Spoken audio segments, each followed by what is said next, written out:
यहाँ पर पढ़ने जा रहे हैं यूनिट वाला जो चैप्टर चल रहा था बेसिक साइंस और इंजीनियरिंग में, इसका हम लोग लेक्चर 2 देखेंगे। अभी तक हमने लेक्चर 1 में बहुत सारी चीज़ें देखी, अब हम लोग आज से लेक्चर 2 स्टार्ट कर रहे हैं, तो आप लोग इसको भी नोट डाउन करना। तो अभी इससे पहले इस वाले चैप्टर में हम लोग देख चुके थे कि एसआई यूनिट क्या होती है, फंडामेंटल यूनिट क्या होती है, उसके अलावा मैंने ड्राइव्ड क्वांटिटी बताई थी, ड्राइव्ड क्वांटिटी यानी व्युत्पन्न मात्रक क्या होते हैं, व्युत्पन्न राशियाँ क्या होती है, विमा कैसे निकालते हैं, सब मैंने सिखाया। अब हम लोगों को ये कुछ हमारे प्रीफिक्स है, इनको भी आपको समझना है। तो नेक्स्ट हेडिंग सब लोग डालेंगे उनके प्रीफिक्स क्या है और उनके सिंबल क्या है, यानी उनके उपसर्ग और संकेत। जैसे कि कई बार आपने सुना होगा, हम लोग क्या करते हैं, मीटर के पहले माइक्रो वर्ड लगा देते हैं, सुना है ना, या फिर मीटर के पहले मेगा वर्ड लगा देते हैं। आपने मिली एम्पियर का नाम सुना होगा, है ना, इसी तरीके से आपने मेगा वोल्ट का नाम सुना होगा, मेगा जूल का नाम सुना होगा। तो हम लोग किसी भी वर्ड के आगे क्या प्रीफिक्स यूज करते हैं और उस प्रीफिक्स की वैल्यू क्या होती है। जैसे कि मेगा जूल को जूल कैसे बनाया जाएगा, है माइक्रो कूलाम को सर कूलाम कैसे बनाया जाएगा, माइक्रो फैरड को कह सकते हो फैरड कैसे बनाया जा रहा है, किलोमीटर को मीटर कैसे बनाया जाएगा। तो वो प्रीफिक्स अब आपको समझना है और उनके सिंबल भी लिखे हुए हैं। ओके, तो सबसे पहले ये प्रीफिक्स, ये वो प्रीफिक्स है जो आपको पॉजिटिव पावर के साथ लिखने, ये सारे के सारे 8।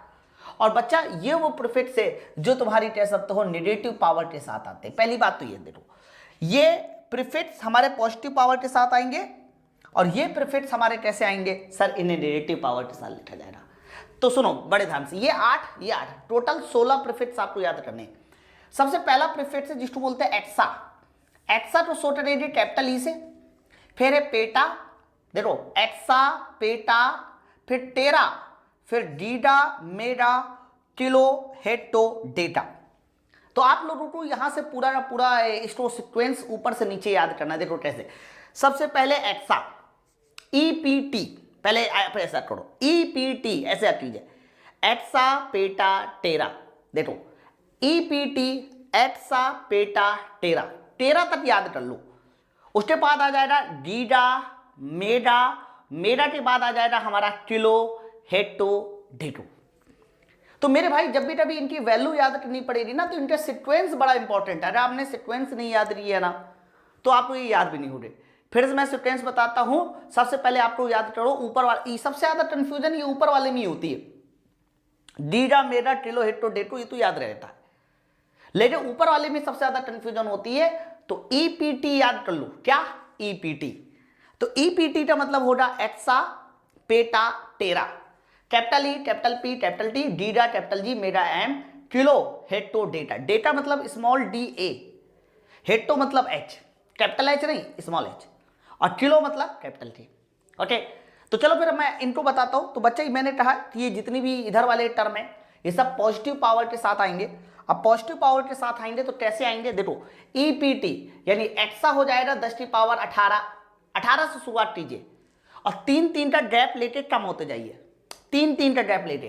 तो एक्सा 10 की पावर 18 होता है, पेटा 10 की पावर 15 होता है, टेरा 10 की पावर 12 होता है, सर गीगा 10 की पावर 9 होता है, मेगा 10 की पावर 6 होता है, किलो 10 की पावर 3 होता है। 3 का गैप ले लिया। अब जैसे ही तुमने किलो तक आ देना, उसके बाद जब हेक्टो डेटा लिखना, तो 3 का गैप पॉसिबल ही नहीं है। अब यहां पर सीधे सीधे 1 का गैप लिया जा रहा है, यानी 10 की पावर 2, 10 की पावर 8। जैसे किसी वर्ड के आगे लिखा होगा गीगा जूल, तो गीगा को हटाकर 10 की पावर 9 ले आना, है ना। तो मैं फिर से बता दूं, ये वो टर्म है जिनमें पावर पॉजिटिव आती है। ऊपर से याद कीजिए EPT exa peta tera, exa peta tera, फिर गीगा मेगा किलो हेक्टो डेटो डेटा, और ये सारी पावर पॉजिटिव है। अच्छा, अब ये सारी पावर निगेटिव है। अब निगेटिव है बट कैसे, तो कहना 10 की पावर सब देखो +1 तक आ चुके हो आप। हाँ, अब यहां से 10 की पावर -1 से शुरुआत करना, 10 की पावर -1 से शुरुआत करना। तो फिर क्या आ जाएगा, deci centi milli, deci centi milli, ये तो सबको पता होगा। फिर माइक्रो, माइक्रो के बाद नैनो, नैनो के बाद पीको फेम्टो एटो, है ना, पीको फेम्टो एटो।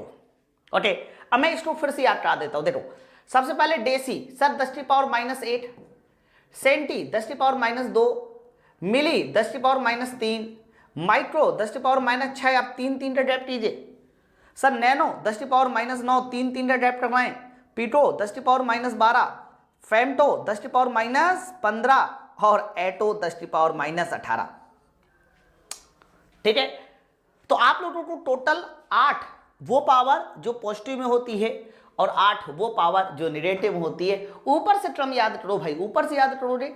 सबसे पहले ईपीटी यानी एक्सा पेटा टेरा Dida mega kilo hecto data, फिर डेसी, डेसी के बाद सेंटी, सेंटी के बाद मिली, मिली के बाद माइक्रो, फिर नैनो, फिर पीको, पीको में 10⁻12 होता है, फिर फेमटो 10⁻15 और एटो 10⁻18। चेक करो। ओके, तो ये आपको, अच्छा इसमें भी कई बार कंफ्यूजन आ जाता है, कई बार ऐसे क्वेश्चन बनते, कहता है कि सर पीको और फेमटो का अनुपात बता दो। कई बार ऐसे क्वेश्चन बनेगा जानबूझ के, कहेगा कि पीको और फेमटो इनका अनुपात बताओ।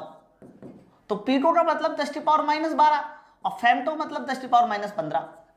अनुपात ऐसे निकालना पड़ेगा आपको। ओके, तो अगर किसी दो प्रीफिक्स का आपसे अनुपात भी पूछा जाए तो भी आपको पता होना चाहिए। मैं फिर से रिपीट करता हूं इस बात को, 8 यहां वाले 8 वहां वाले। देखो ईपीटी एक्सा पेटा टेरा, टेरा के बाद टेरा आ गया, फिर Dida mega kilo hecto data, फिर डेसी, डेटा के बाद डेसी, सेंटी, मिली, माइक्रो, फिर नैनो, पीको, फेमटो, डेटा, है ना। चलिए, तो आप इसको याद कर लेना।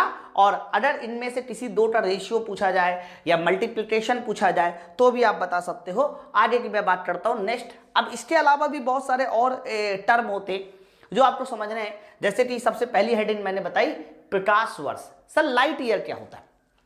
लाइट ईयर, तो जब भी कभी लाइट ईयर की चर्चा करते हैं कि भाई लाइट ईयर क्या है, तो आप सिंपली कहिए कि सर देखो प्रकाश की जो स्पीड होती है ना, अगर मैं लाइट की स्पीड की बात करूं तो लाइट की स्पीड होती है 3 × 10⁸ और आगे क्या होता है मीटर पर सेकेंड। मतलब जो भी लाइट होगा, प्रकाश होगा, वो 1 सेकेंड में कितना मीटर तय करेगा? सर 1 सेकेंड में 3 × 10⁸ मीटर की दूरी तय करेगा। तो सर ये 1 सेकेंड में करेगा ना, तो याद रखना जो प्रकाश वर्ष होता है उसका मतलब है 1 वर्ष में तय की गई दूरी। प्रकाश निर्वात में यानी वैक्यूम में 1 वर्ष में जो दूरी तय करता है पूरा का पूरा 1 ईयर में, है ना। The distance travelled by the light in the vacuum in 1 year, 1 साल में कितनी दूरी तय करता है सर, उसी को लाइट ईयर कहते हैं। तो ठीक है सर, अगर मुझे पता करना है कि सर एक प्रकाश वर्ष किसके बराबर होता है, तो आपने कहा कि 1 वर्ष में निकाल लो कितनी दूरी तय करेगा प्रकाश। तो ठीक है, 1 सेकेंड में तय कर रहा है 3 × 10⁸। मैंने कहा वेरी गुड। तो बताइए 1 घंटे में कितना करेगा? तो कहना 3600 से, या 1 मिनट के लिए पहले निकाल लो, फिर 1 घंटे के लिए निकाल लो, फिर 24 घंटे मतलब 1 दिन के लिए निकाल लो, फिर पूरे वर्ष के लिए निकाल लो, यानी 365 से मल्टीप्लाई। है ना। तो मैंने कुछ नहीं किया, 1 वर्ष के लिए निकालने के लिए ये सारा कुछ मल्टीप्लाई कर दिया। और जैसे ही हम लोग ये सारा कुछ मल्टीप्लाई कर देते हैं तो हम लोगों को पता चल जाता है कि भाई 1 प्रकाश वर्ष का मान कितना आने वाला है। बताइए, बात सबको क्लियर है ना। तो जब भी कभी 1 प्रकाश वर्ष का मान पूछा जाता है कि बताइए 1 प्रकाश वर्ष, ये सारा कुछ मल्टीप्लाई करने के बाद कितना आने वाला है, तो याद रखना इन सब का मल्टीप्लाई करने के बाद आएगा 9.46 × 10⁻15 और आगे होगा मीटर। देखो, तो प्रकाश वर्ष एक डिस्टेंस का मात्रक होता है और इसका मतलब होता है कि 1 वर्ष में प्रकाश वैक्यूम में कितना दूरी, कितना डिस्टेंस तय करता है, उसी को लाइट ईयर कहते हैं। और ध्यान रखना लाइट ईयर में, 1 लाइट ईयर में कितना डिस्टेंस होता है, कहना 9.46 × 10⁻15 मीटर। काफी याद कहाँ से आ रहा है ये भी मैं आपको बता रहा हूँ कैसे आ रहा है। ठीक है, तो लाइट ईयर कंप्लीट हो गया। लाइट ईयर क्या होता है, नेक्स्ट देखते हैं अगला क्या है। ये काफी इंपॉर्टेंट है, इसको बोलते हैं एस्ट्रोनॉमिकल यूनिट यानी खगोलीय इकाई। और खगोलीय इकाई क्या होती है उसको पूरा समझने से पहले आपको कुछ बेसिक बातें समझनी पड़ेगी मेरे साथ। अब वो क्या बेसिक बातें हैं, ध्यान से सुनना क्या है। देखो, जैसे कि आपको सबको एक बात पता है, आगे चल के मैं पढ़ाऊंगा अभी।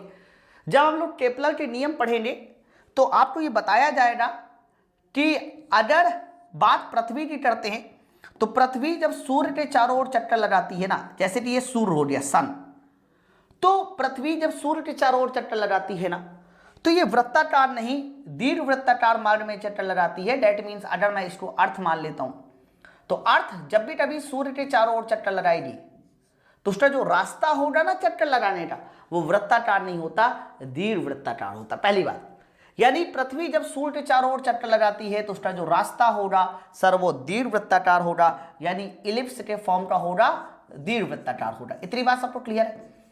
अगर ये रास्ता दीर्घ वृत्ताकार है तो पृथ्वी सूर्य के कई बार बहुत नजदीक आएगी और कई बार दूर भी जाएगी, है ना। अच्छा, सूर्य कहाँ स्थित होता है? कहना सूर्य जो है इस दीर्घ वृत्त की नाभि में स्थित होता है, यानी सूर्य जहां स्थित है उस जगह का नाम होता है फोकस या फिर नाभि। और दीर्घ वृत्त के दो फोकस होते हैं, एक यहाँ एक यहाँ, तो दो में से किसी एक पे स्थित होता है। तो पृथ्वी जब ऐसे सूर्य के चारों ओर चक्कर लगाएगी तो एक पोजीशन में पृथ्वी बहुत पास भी आएगी सूर्य के, एक पोजीशन में पृथ्वी बहुत पास भी आएगी सूर्य के, और एक पोजीशन में देखिए पृथ्वी बहुत दूर भी जाएगी सूर्य के। तो जब पृथ्वी बहुत पास होती है ना सूर्य के, उसको बोलते हैं हम लोग उपसौर। क्या बोला जाएगा? उपसौर, पेरीजी, इंग्लिश में बोलते हैं पेरीजी। और जब भी कभी पृथ्वी बहुत ज्यादा दूर चली जाती है बच्चा, उसको बोला जाता है अपसौर। अपसौर इंग्लिश में ओपोजी। तो पेरीजी, उपसौर, अपसौर, हरा। अच्छा, जब बहुत ज्यादा पास आती है ना तो प्रश्न ये बनता है कि चलो ठीक है सर बहुत ज्यादा पास आ रही है, ये आपने मुझे बताया, मुझे ये बताइए कि बहुत ज्यादा पास है तो उस कंडीशन में पृथ्वी और सूर्य के बीच की दूरी कितनी होनी चाहिए जब बहुत ज्यादा पास हो रही? और अगर पृथ्वी बहुत ज्यादा दूर हो रही सूर्य से तो बताइए उस कंडीशन में पृथ्वी और सूर्य के बीच की दूरी कितनी होनी चाहिए? बताइए। तो जब भी पृथ्वी सूर्य के बहुत ज्यादा नजदीक होती है बच्चा, ये जो डिस्टेंस होती है ये होती है 14.7 किलोमीटर के आसपास। और 14.7 किलोमीटर नहीं, करोड़ किलोमीटर बोलिए, कितना बोला जा रहा है? 14.7 करोड़ किलोमीटर। करोड़ किलोमीटर, बताइए। तो 14.7 करोड़ किलोमीटर होती है। और अगर मैक्सिमम डिस्टेंस पूछी जाए कि जब बहुत ज्यादा दूर होती है उस समय कितनी डिस्टेंस होती है? 15.2 करोड़ किलोमीटर। तो पृथ्वी और सूर्य की बीच की दूरी लगातार बदलती है, लेकिन मिनिमम दूरी 14.7 करोड़ किलोमीटर, मैक्सिमम दूरी होती है 15.2 करोड़ किलोमीटर। ठीक है, तो अगर इन दोनों दूरी का औसत ले लेते हैं, इन दोनों दूरी का क्या ले लेते हैं? औसत। तो मैं अगर पूछूं कि बताइए इन दोनों की एवरेज डिस्टेंस कितनी होनी चाहिए, एवरेज दूरी कितनी होनी चाहिए, तो मेरे भाई जोड़ के जब हम लोग आधा करते हैं ना तो ये 14.96 करोड़ किलोमीटर के आसपास मानी जाती है। हालांकि थोड़ा बहुत आप आगे पीछे भी कुछ रहता है, लेकिन जो आपको मानना है ना वो यही मानना है, 14.96 करोड़ किलोमीटर। तो पृथ्वी और सूर्य के बीच की दूरी लगातार बदलती है, सबसे कम दूरी इतनी, सबसे ज्यादा दूरी इतनी, और इन्हीं दूरी का जो औसत होता है 14.96 करोड़ किलोमीटर। सर इसी दूरी को हम लोग क्या बोलते हैं? एस्ट्रोनॉमिकल यूनिट, यानी खगोलीय इकाई। तो खगोलीय इकाई की परिभाषा होती है कि सूर्य और पृथ्वी के बीच की औसत दूरी। सूर्य और पृथ्वी के बीच की औसत दूरी को हम लोग खगोलीय इकाई कहते हैं, the average distance of sun and earth. But कई बार ये मान आपने नहीं सुना होगा, आपने ये वाला मान सुना होगा कि 1 एस्ट्रोनॉमिकल यूनिट बराबर होता है 1.496, है ना, 14.96 किलोमीटर, 96 किलोमीटर। ठीक है, तो हो सकता है आपने क्या सुना हो, हाँ यही सुना होगा 1.496 किलोमीटर, 496 इंटू 10⁻11 इंटू 10⁻11 मीटर, आपने ये मान सुना होगा। तो 14.96 किलोमीटर ना सुनकर आपने 1.496 करोड़ इंटू 10⁻11 मीटर कर सकते, करोड़ को कन्वर्ट कर दीजिए, फिर किलोमीटर हटा दीजिए, आपका ये मान निकल जाएगा। तो एस्ट्रोनॉमिकल यूनिट का अगर कोई मान पूछे कि बताइए एस्ट्रोनॉमिकल यूनिट का मान क्या होता है, तो 1.496, है ना, 1.496 और आगे लिखा जा रहा है इंटू 10⁻11 किलोमीटर, किलोमीटर नहीं मीटर, सॉरी मीटर। ओके, अब अगला क्वेश्चन सुनिए। चलिए ये मान तो समझ में आ गया कि एवरेज हो गया इन दोनों का। अब ये बताओ उपसौर कब मिलता है? तो कहना उपसौर की जो घटना है हमें, यानी सूर्य पृथ्वी जब सूर्य के बहुत नजदीक होती है वो 3 जनवरी को मिलता है, और पृथ्वी जब सूर्य के बहुत ज़्यादा दूर हो जाती है सर, वो घटना कब मिलती है सर? वो मिलती है 4 जुलाई को। फिर एक और क्वेश्चन आता है कि उपसौर और अपसौर में पृथ्वी की स्पीड कहाँ पर ज़्यादा होती है, कहाँ पर कम होती है? तो याद रखना, उपसौर में पृथ्वी सूर्य के बहुत नज़दीक है, और जब भी कभी पृथ्वी सूर्य के बहुत नज़दीक होती है तो उसकी जो स्पीड होगी वो हमेशा मैक्सिमम होगी। पृथ्वी अगर सूर्य के बहुत ज़्यादा नज़दीक है तो स्पीड मैक्सिमम होगी, और अगर पृथ्वी सूर्य के बहुत ज़्यादा दूर है तो उसकी स्पीड कैसी होगी? मिनिमम। तो उपसौर और अपसौर में अगर अर्थ की स्पीड की भी कैलकुलेशन की जाए कि कहाँ पर मिनिमम होगी, कहाँ पर मैक्सिमम, तो भी आप बता दीजिए। तो 50 वर्ष और एस्ट्रोनॉमिकल यूनिट, इन दोनों में बच्चा अंतर होता है, इस बात को याद रखना। 50 वर्ष का मतलब होता है 1 वर्ष में चली गई दूरी, और एस्ट्रोनॉमिकल का मतलब होता है कि सूर्य और पृथ्वी के बीच की औसत दूरी। कैसे आता है मैंने वो बताया, है ना। अब आगे बात करते, इसके बाद अगली वाली हेडिंग देखिए, पारसेक।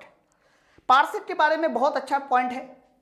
सबसे पहला क्वेश्चन ये पूछा जाएगा कि ये दूरी का सबसे बड़ा मात्रक होता है ना। अगर कोई पूछे कि दूरी का सबसे बड़ी यूनिट क्या है, तो आपको कहना है लार्जेस्ट यूनिट या मैक्सिमम यूनिट, ये हमारा कह सकते हो। लार्जेस्ट बोलिए, मैक्सिमम नहीं बोला जाएगा।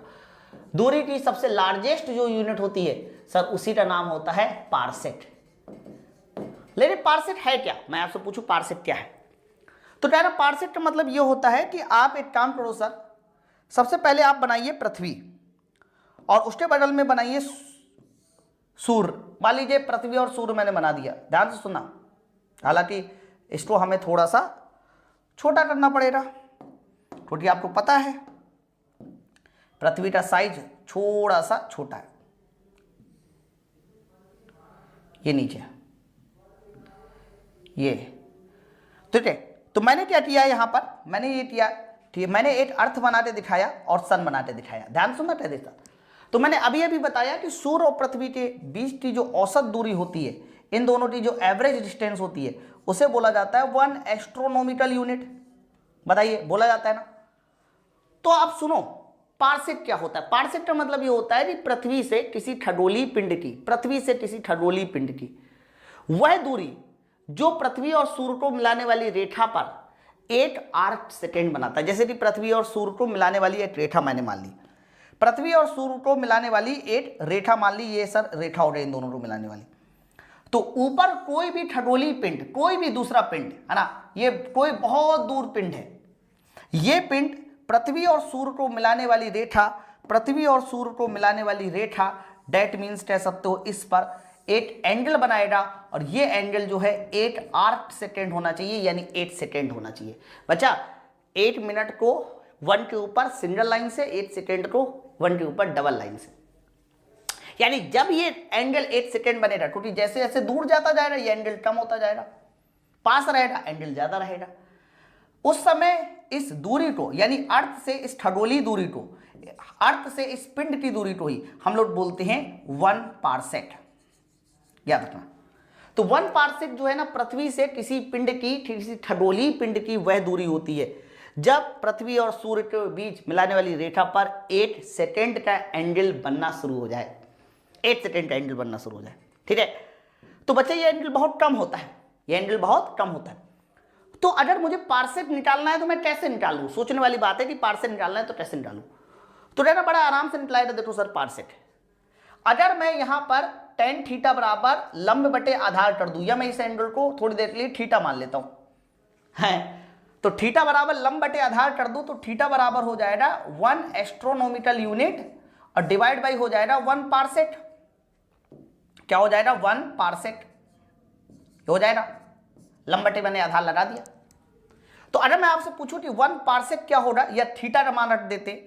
सर थीटा का मान देखो कितना है, 8 सेकेंड है, लेकिन सेकेंड को पहले मिनट बनाओ, तो 1/60। मिनट को क्या बनाना पड़ेगा सर? मिनट को बनाना पड़ेगा घंटा, है ना। और घंटे को हम लोग क्या बनाएंगे सर? घंटे को फिर रेडियन बनाना पड़ेगा, मतलब पहले मिनट फिर घंटा और फिर रेडियन बनाना पड़ेगा। तो जब ये फाइनली पूरी कैलकुलेशन करते हैं ना, ये मान रखकर जब फाइनली कैलकुलेशन करते हैं, इसको मिनट बनाकर फिर घंटा बनाकर, तो फाइनली 1 पारसेक का जो मान निकल के आता है, 1 पारसेक का जो मान निकल के आता है, वो 3.08 इंटू 10⁻16 मीटर निकल के आता है। 1 पारसेक का जो मान निकल के आता है वो 3.08 इंटू 10⁻16 मीटर निकल के आता है। ओके, तो ये याद रखना। तो पारसेक देखिए सबसे बड़ा मात्रक है, इसको याद करने का सबसे आसान तरीका होता है प्रकाश की चाल याद कर लो, 3 × 10⁸, बस 8 की जगह 16 कर दो, उसके आसपास ही तो है आंसर, है ना। सर एक पारसेक को कई बार तुमसे पूछा जाता है कि बताइए कितने प्रकाश वर्ष होते हैं, तो याद रखना एक पारसेक में 3.26 लाइट ईयर होता है, यह प्रकाश वर्ष होता है। तो अगर तुमसे ये भी क्वेश्चन पूछा जाए कि एक पारसेक में कितना प्रकाश वर्ष होता है, तो आपको बताना है कि एक पारसेक में 3.26 प्रकाश वर्ष होता है। तो दोनों में से कोई भी अगर डेटा आपसे पूछा जाता है तो दोनों ही डेटा आप लोगों को बताना है, और ये तीनों पॉइंट ना डेफिनेशन के साथ याद करना है आपको। देखो प्रकाश वर्ष में कितना मीटर होता है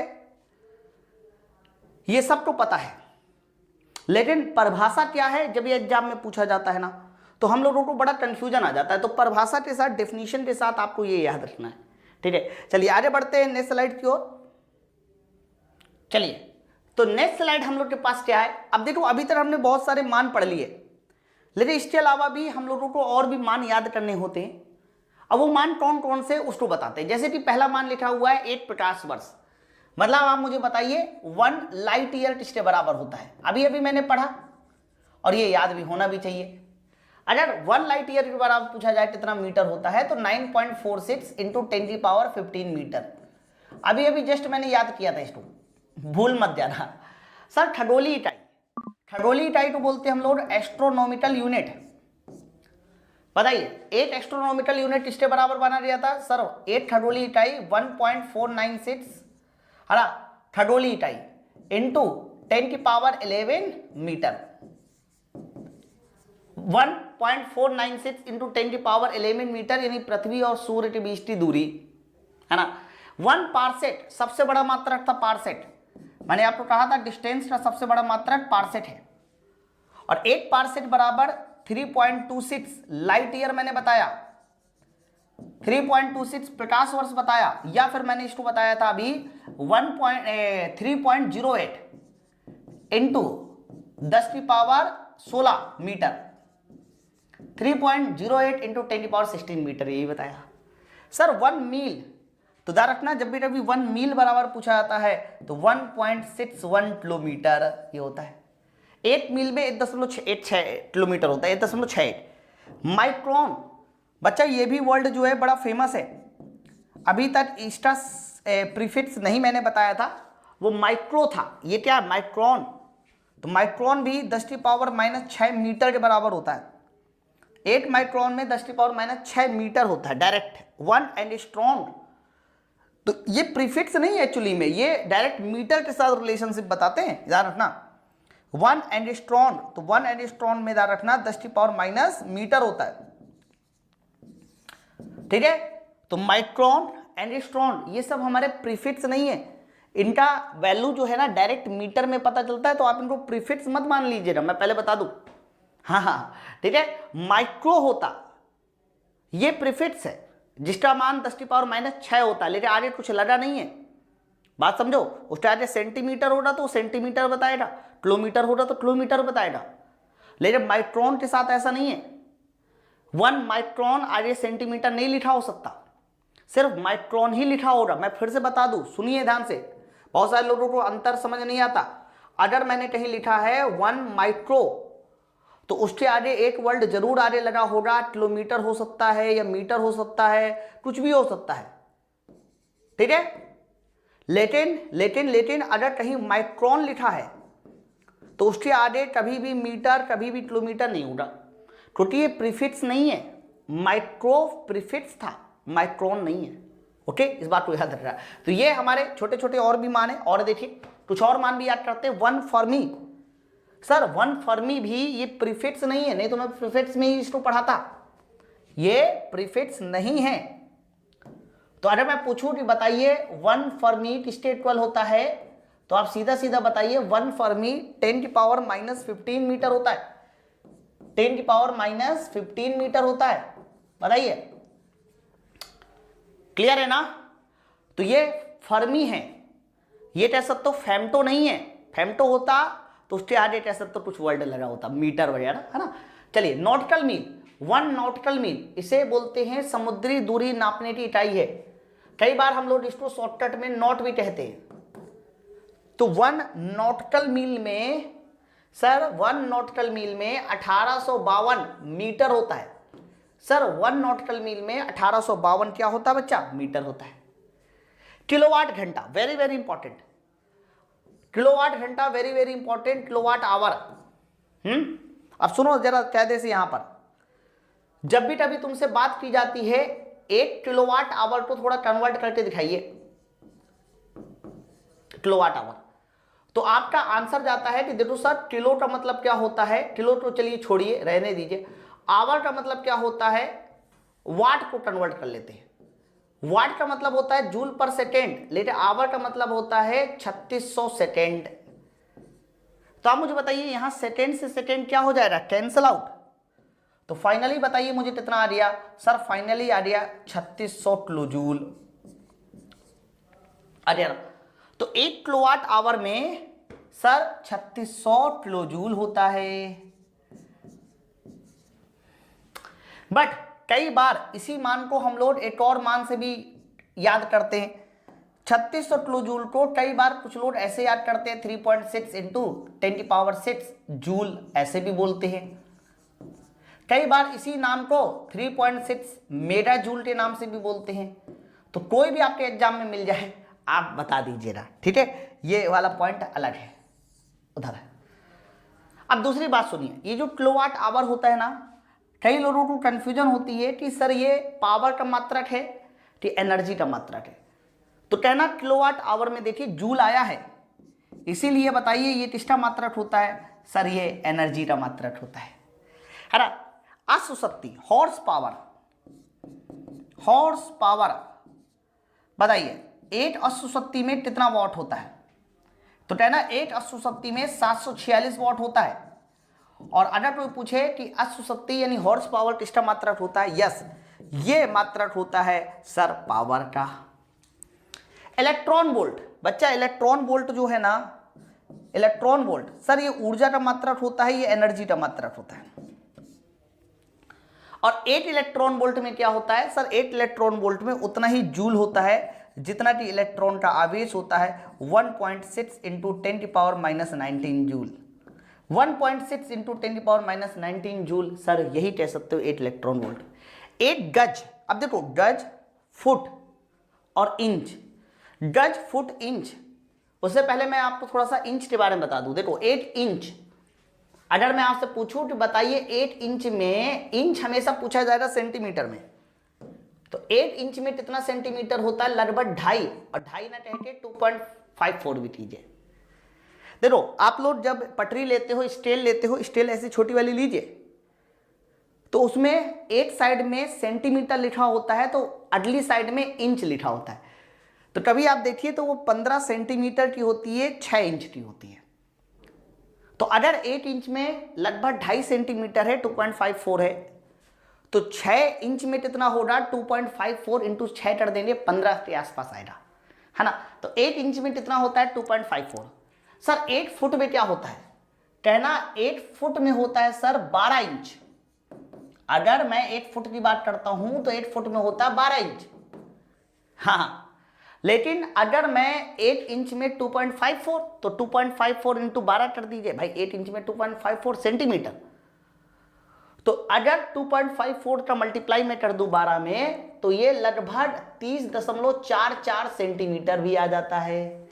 तो 1 फुट में 30.44 सेंटीमीटर होता है। अब गज में आ जाते हैं। देखो इससे पहले गज, सर अगर मैं गज की बात करता हूं तो 1 गज में ध्यान रखना 3 फुट होते हैं। ध्यान सुनना, 1 गज में 3 फुट होते हैं, बहुत कायदे से सुनना। अच्छा 1 फुट में कितने इंच थे? सर 1 फुट में 12 इंच के आसपास, वैसे 3 से थोड़ा सा कम होते, लेकिन आप 3 ही मानिए, लगभग लगभग कितना मानिए? 3।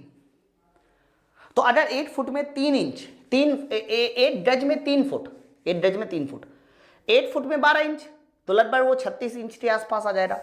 तो अप्रोक्स कह सकते हो 36 इंच, लेकिन पूरा 36 इंच नहीं होता, थोड़ा सा कम होता है, लेकिन आप इतना भी याद रखोगे काम चल जाएगा। 8 गज में 36 इंच। 8 इंच में था या 8 फुट में था 30.44 सेंटीमीटर। ये देखो 8 फुट में 30 दशमलव कहाँ गया, तो अगर 8 फुट में 30.44 है तो 3 फुट में कितना होता है? तो जब ये मान सेंटीमीटर में पूछा जाता है तो 91.44 सेंटीमीटर के आसपास होता है ना। तो ये फुट, गज, इंच, ये मेजरमेंट में सबसे ज्यादा कंफ्यूज करते हैं, इसको याद कर लेना अच्छे से। 1 पाउंड, ये पाउंड जो है हमारा नहीं है, देसी नहीं है, ये विदेशी है पाउंड। तो याद रखना, कभी आप लड़ाई वगैरह देखिए तो उसमें लिखा हुआ रहता है ना कि रोमन रेंज 200 पाउंड्स हैं, ब्रॉड लिसनर 250 पाउंड्स। तो बच्चा 1 पाउंड में ध्यान रखना सर 453 ग्राम होते हैं, मतलब लगभग आधा किलोग्राम कह सकते हो, उससे कमी है 453 ग्राम। चंद्रमास, चंद्रमास का मतलब होता है आप कह सकते हो इसको 2 पूर्णिमाओं के बीच का समय। एक पूर्णिमा रही और फिर दूसरी पूर्णिमा। पूर्णिमा का मतलब होता है कंप्लीट चांद होना, है ना। तो अगर मैं चंद्रमास की बात करता हूं, मून मंथ की बात करता हूं, तो ये लगभग 27.3 दिन में आता है। एक चंद्रमास में 27.3 दिन होते हैं। 2 पूर्णिमाओं के बीच का समय चंद्रमास कहलाता है। 1 न्यूटन, सर 1 न्यूटन में 10⁵ डाइन होते हैं। वेरी वेरी इंपॉर्टेंट इसको करना, 1 न्यूटन में 10⁵ डाइन होते हैं, है ना। प्रूव कर सकते हैं, कोई बड़ी बात नहीं है। जैसे कि आपको पता है न्यूटन का मतलब क्या होता है, सर न्यूटन का मतलब होता है किलोग्राम मीटर पर सेकेंड स्क्वायर। डाइन का मतलब क्या होता है, डाइन का मतलब होता है ग्राम सेंटीमीटर पर सेकेंड स्क्वायर होता है। तो सेकेंड स्क्वायर को मारो गोली, किलोग्राम को ग्राम बदल दो 1000, मीटर टू सेंटीमीटर बदलो 100 हो, तो 10⁵ हो जाता है, वही बन लेता। सर 1 जूल, सर 1 जूल में 10⁵ अर्ग होता है। यह अर्ग भी ऊर्जा का मात्रक है, लेकिन जूल तुम्हारा ध्यान रखना ऊर्जा का एसआई मात्रक होता है, जबकि अर्ग उसका सीजीएस मात्रक होता है। सेम तरीके से यह भी तुम्हारा डाइन बल का सीजीएस मात्रक होता है और न्यूटन बल का एसआई मात्रक होता है। बताइए, तो मैं आपसे ये पूछूं कि 1 जूल में 10⁵ अर्ग कैसे आया, तो कहना जूल का मतलब होता है सर न्यूटन मीटर, और अर्ग का मतलब होता है डाइन सेंटीमीटर। बताओ, तो अगर मैं न्यूटन मीटर को डाइन सेंटीमीटर बदलूं तो न्यूटन को डाइन बदलने के लिए 10⁵, मीटर को सेंटीमीटर बदलने के लिए 10⁵, 10⁵2, मीटर को सेंटीमीटर 10⁵2, तो 10⁵5 और 10⁵2 10⁵7 हो जाएगा, है कि नहीं। तो वही मैंने लिखा हुआ है यहां पर, चलिए। तो बहुत सारे और भी जो मान है ना वो भी आपको याद करने हैं, कुछ और मान भी देखते हैं। सर 1 कैलोरी बताइए किसके बराबर होता है, तो ध्यान रखना 1 कैलोरी में 4.18 या फिर 4.2 जूल कह सकते हो। 1 कैलोरी में 4.2 जूल, है ना। कैलोरी का मात्रक ऊष्मा से निकल के आया है, ऊर्जा से नहीं, ऊष्मा से निकल के आया है। टॉर, सर ये जो टॉर होता है ना, ये प्रेशर का मात्रक होता है। किसका मात्रक होता है? प्रेशर, है ना। तो 1 टॉर में 1 mmHg होता है। 8 mmHg द्वारा डाला गया प्रेशर, 8 mmHg द्वारा डाला गया प्रेशर 1 टॉर, और इसका मान होता है 133.33 न्यूटन पर मीटर स्क्वायर होता है। सर 1 गैलन, तो ये गैलन जो है मैं यूएस के अनुसार बता रहा हूं, क्योंकि यूएस और ब्रिटिश दोनों के अनुसार अलग अलग है। तो यूएस के अनुसार होता है 378 लीटर, 378 लीटर। 1 घन मीटर क्यूब की बात करते हैं कि बताइए 1 घन मीटर क्यूब में कितना होता है, तो 1 घन मीटर क्यूब में, घन मीटर का मतलब होता है 1 मीटर क्यूब, तो बच्चा 1 मीटर क्यूब में 1000 लीटर होता है। सॉरी, यहां 3.78 करना, 378 नहीं 3.78। सर 1 घन मीटर में यानी 1 मीटर क्यूब में कितना लीटर? 8000 लीटर। देखो 8000 लीटर क्या होता है, 1 मीटर क्यूब का मतलब क्या होता है कि एक ऐसा टैंक सोचिए जिसकी लंबाई 1 मीटर, चौड़ाई 1 मीटर, ऊंचाई 1 मीटर, उसमें जब पानी डालते हो तो 1 मीटर क्यूब में 1000 लीटर यानी 8000 लीटर पानी आता है। टेस्ला ये मैग्नेटिक फील्ड का मात्रक होता है, और मैग्नेटिक फील्ड का कैसा मात्रक है सर? चुंबकीय क्षेत्र का SI मात्रक होता है। सर 1 टेस्ला में ध्यान रखना 10⁴ गॉस होता है, और गॉस जो है ये चुंबकीय क्षेत्र का मैग्नेटिक फील्ड का CGS मात्रक होता है ना। तो याद रखना, ये पूछा गया कई बार 1 टेस्ला में कितना गॉस होता है? 10⁴ गॉस होता है। 1 पास्कल सेकेंड, बच्चा पास्कल सेकेंड जो है ना ये मात्रक होता है श्यानता का, जिसको आप विस्कोसिटी भी कहते हो। इसे क्या बोला जाता है सर? इसे बोला जाता है विस्कोसिटी, पास्कल सेकेंड। तो पास्कल सेकेंड ये श्यानता का कैसा मात्रक है, विस्कोसिटी का कैसा मात्रक है? कहना ये विस्कोसिटी का सर SI मात्रक है। और इसका जो CGS मात्रक होता है वो पॉइज, लेकिन 1 पास्कल सेकेंड में 10 पॉइज होता है, और पॉइज जो है श्यानता का कैसा मात्रक है? CGS मात्रक है। हालांकि पॉइज को ही हम लोग एक और नाम से भी जानते हैं, पॉइज को ही बोला जाता है डाइन सेकेंड पर सेंटीमीटर स्क्वायर, डाइन सेकेंड पर सेंटीमीटर स्क्वायर। ओके, ठीक है, तो ये बहुत इंपॉर्टेंट है। आगे और बढ़ते हैं। ओके, तो बस हम लोग आज इतना ही रखेंगे। ये हमारा कैसा तो लेक्चर 2 है। अभी हम लोग के पास अभी और भी बहुत सारी चीजें, लेकिन वो हम लोग पढ़ेंगे आगे चल के लेक्चर नंबर 3 में। 3 लेक्चर में ये चैप्टर कंप्लीट किया जाएगा, ठीक है। तो यहां से बच्चा आप लोगों का लेक्चर 2 फिनिश हो जाता है यूनिट का। लेक्चर 3 भी जब हम लोग पढ़ लेंगे यूनिट के, फिर हम लोग यूनिट के क्वेश्चन भी लगाएंगे, देखेंगे हमसे कैसे। मैं बता दूं हम लोग हर चैप्टर को डिटेल पढ़ रहा है, डिटेल का मतलब काफी डिटेल में पढ़ रहा है, जिससे कि कोई भी ऐसी चीज ना हो जो छूट जाए हमसे। क्वेश्चन भी बहुत सारे सॉल्व करेंगे, क्योंकि मेरा मानना यह है कि बेसिक साइंस इंजीनियरिंग 40 नंबर का आ रहा है।